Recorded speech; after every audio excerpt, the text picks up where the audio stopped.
Cricket से जुड़ी तमाम खबरें, वर्ल्ड रिकॉर्ड, आईसीसी रैंकिंग और आने वाली सीरीज के शेड्यूल से बाखबर रहने के लिए सब्सक्राइब करें बी ऑफिशियल चैनल को और दबाएं बेल के बटन को ताकि आप हमारी लेटेस्ट वीडियो सबसे पहले देख सकें। शुक्रिया।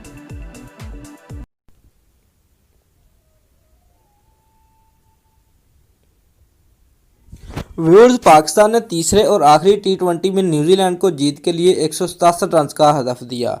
व्यूअर्स, दुबई इंटरनेशनल स्टेडियम में खेले जा रहे मैच में सरफराज अहमद ने टॉस जीतकर पहले बैटिंग का फैसला किया।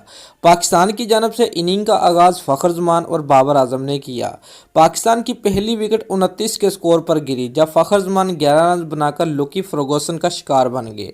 व्यूअर्स, दूसरी विकेट पर बाबर आजम और मोहम्मद हफीज ने कई दिलकश स्ट्रोक खेले और बाबर आजम ने इस दौरान अपने टी20 कैरियर की 8वीं निसफ सेंचुरी मुकम्मल करने के साथ साथ तेज टी20 रन बनाने का रिकॉर्ड भी अपने नाम किया, जो पहले विराट कोहली के पास था। व्यूअर्स, वो हफीज के साथ 94 रन की शराकतदारी कायम करने के बाद कोलन डी ग्रैंड होम की गेंद पर 79 रन बनाकर आउट हुए। शुएब मलिक 9 गेंदों पर 19 रन की उम्दा इनिंग खेलकर ग्रैंड होम की दूसरी विकेट बने। पाकिस्तान को न्यूजीलैंड के खिलाफ टी20 सीरीज में 2 मैच जीतकर फैसला कुन बरतरी हासिल थी।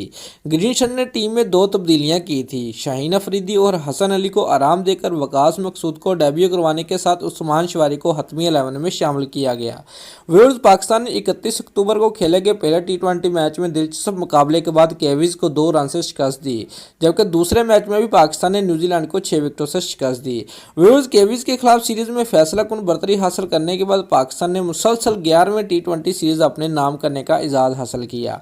कप्तान सरफराज अहमद ने टीम की अच्छी कारकर्दगी के लिए तमाम खिलाड़ियों को सराहा और उम्मीद जाहिर की कि वो केवीज को टी20 सीरीज में वाइब वाश कर देंगे।